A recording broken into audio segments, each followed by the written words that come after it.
Hey everybody, it's Master Galengeist here, bringing you my review for My Hero Academia Season 1. And I was really glad when they got the dub on Toonami for this. I've been wanting to watch this anime for quite a while, and I've been hearing a lot of good things about it, seen some great memes done by the show, and I was not disappointed in this. Now, the first season is only like 13 episodes, but they've been going strong with season 2 and season 3, so I really like what they were able to do in just 13 episodes. Now, it does seem a little bit fast-paced and a little bit not rushed in certain respects. I like the kind of journey that we're going on and what we're seeing in the world building, because the main objective is to get to the parts of the main characters and deal with the whole superhero world. So accelerating it a little bit, while can be seen as an issue, doesn't really impact it since we're getting world building kind of lore and more kind of character depth out of it. So the basic premise of it is everybody pretty much has a superpower in the world, and there's a certain subsect that don't have superpowers. It's about like 20%. And I think that's kind of interesting, seeing how the whole world having superpowers and just a select few not having superpowers, what that would kind of entail. And I can't wait to see if that's explored more as the series goes on. But the main character that we follow, Izuku Midoriya, is one of those characters that doesn't have a quirk, a superpower.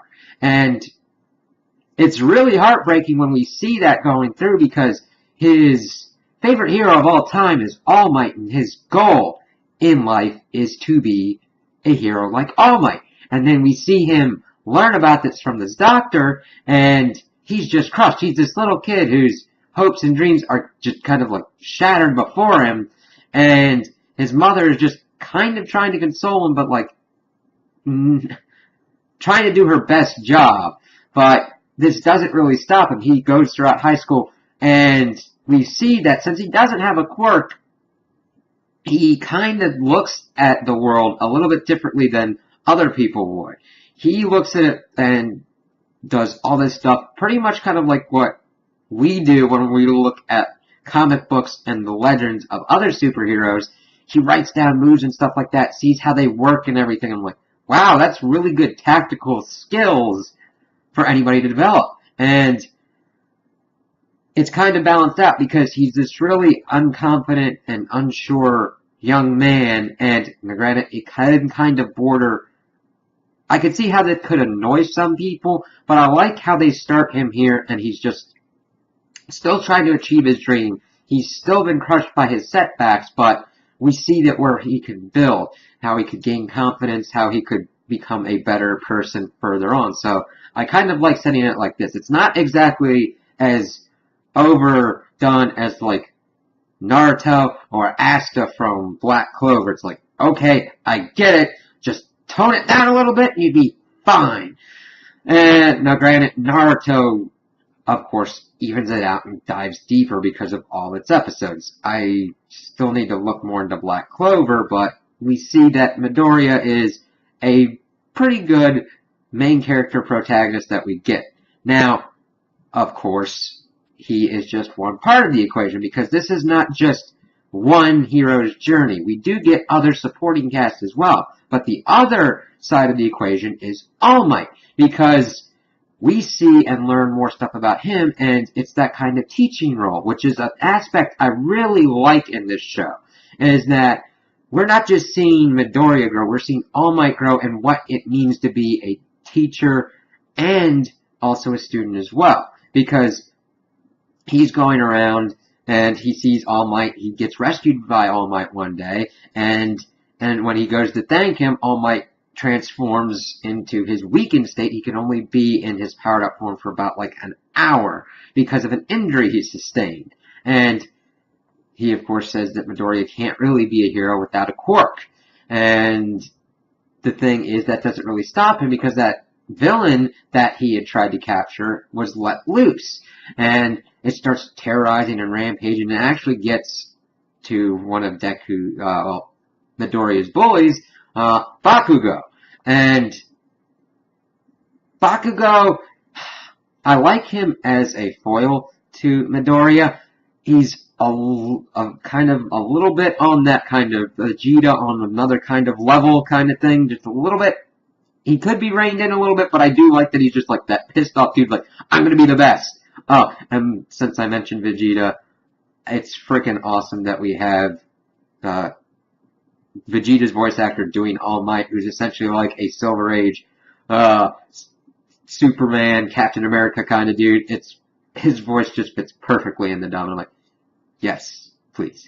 So, Bakugo, even with his explosive quirk powers of pretty much using his sweat to make explosions, he's kind of like captured by this goopy kind of creature, but we see that there aren't really as many heroes around to go and stop him, and Midoriya just runs in to try and save him. And this, of course, makes a deep reaction to All Might, where he goes in, and even though he's beyond his limit, he transforms and helps save the day and everything, and he decides to take on Midoriya as his pupil and decide to give him his quirk, which is one that is passed down and gets stronger and stronger as it goes on. So, of course, we get our training montage as Midoriya tries to get his body into shape to accept this power from All Might, and he's able to do it right before the exams, and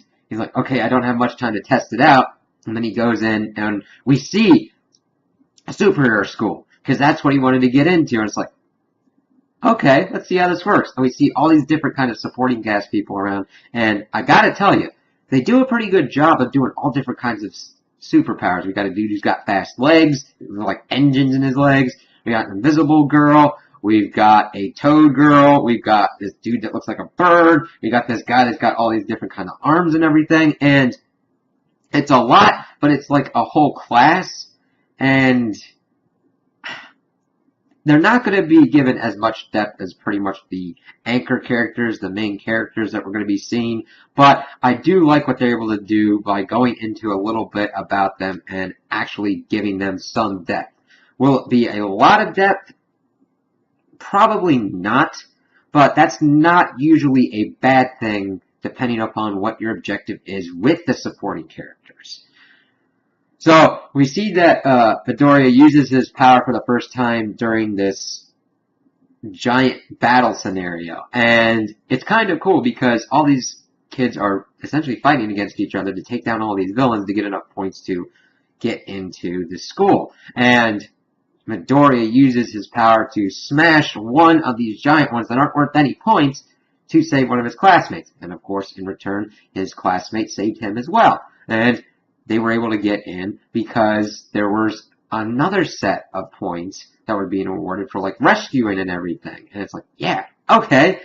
So then we get into pretty much the homeroom teacher pretty much trying to weed out and shake everybody up to understand the seriousness of the situations. We see All Might kind of transitioning into a teacher role because he is teaching at UA as well, and he's got to be careful because he's got to be in his All Might form, otherwise people know that he's very limited in his power set at the moment. It's like, ooh, okay, I'll have to see this. So they kind of get that all kind of worked out.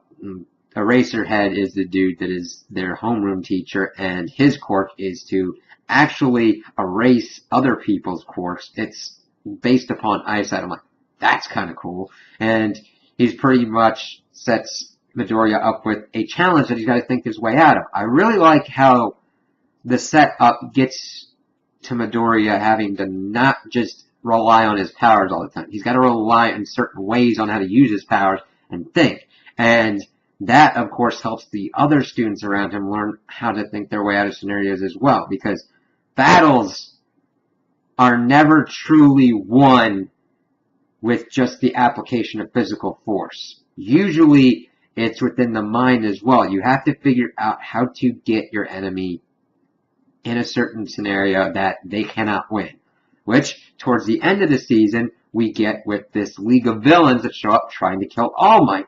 And I gotta say, even though it didn't work, they they take that lesson and just freaking apply it, and they essentially take the class hostage and try to kill All Might. They bring this, I don't quite know yet, Nomu, this thing that's supposed to be able to defeat All Might. It's got like regeneration abilities to handle severe shocks and everything, and it's just creepy as shit. That was pretty cool, getting to see everybody kind of use their powers to get out of different situations, see how these people who call themselves the League of Villains get taken out usually by grade school kids, well, high school kids. But the thing is, they didn't plan that these people would have such great powers. So we get that All Might is able to get in there because one of the kids was able to get out and bring him in, and it was just an epic fight between him and Nomu, and seeing him just frickin' punch him through completely out of the frickin' area was amazing. I'm like, yes, they do a really good job with the fight scenes and the animations and everything going on with the powers involved, because that's a thing that you really want to do well. And I don't really see any kind of weird transitions that were going on, or any kind of bad ones that are like, what is going on with that face? Or what's going on there? It just has a great overall quality, especially that you see towards the end, where you see a lot of different powers being used simultaneously, and just how it flows and ebbs so well. And of course, the League's plan ends in failure, and it becomes pretty close because Midoriya had to save All Might because he had to go beyond his limit to save everybody. And it just sets up a really cool scenario of, okay, we've got our heroes, we've got leagues of villains, what's going to happen? Where's this all kind of going? And what I really think that is a very good and core theme of this show is it looks at hero worship and like the positives and the negatives. You could say that Midoriya could be too much obsessed with All Might, but we actually kind of more see that in Bakugo.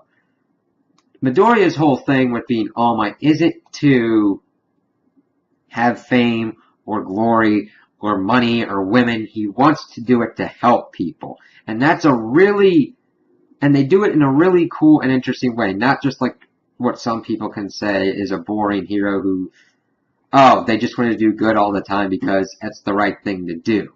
Showing why they believe that's the right thing to do, what they are trying to achieve to be the right thing to do, because All Might does this because he knows this gives people hope. And that's an important aspect of All Might's character, and showing that. He does this to give people hope and to make sure that society doesn't eat itself apart. Because if you go along the lines of everybody's got superpowers, you could essentially fall into a Darwinian kind of state where it's survival of the fittest, which essentially is one of the things that's brought up by the League of Villains. I will say, the leader that we know of at the moment, Tomura Shigaraki. And he's talking about all this stuff about heroes using violence and everything. Like, yeah, you bring up a valid point, while you're also destroying your own point by trying to murder someone. Yeah, it's like, alright. But I just really like how this series is able to really encapsulate superheroes that we can see around the world. And I'm really reminded of like Captain America and Superman when I'm looking at All Might. He captures that kind of pinnacle hero that people gravitate towards. Now, it doesn't mean that like if you gravitate to any other heroes, they're complete crap. But those are the ones that like are the ones of hope, like Wonder Woman and all kinds of other ones.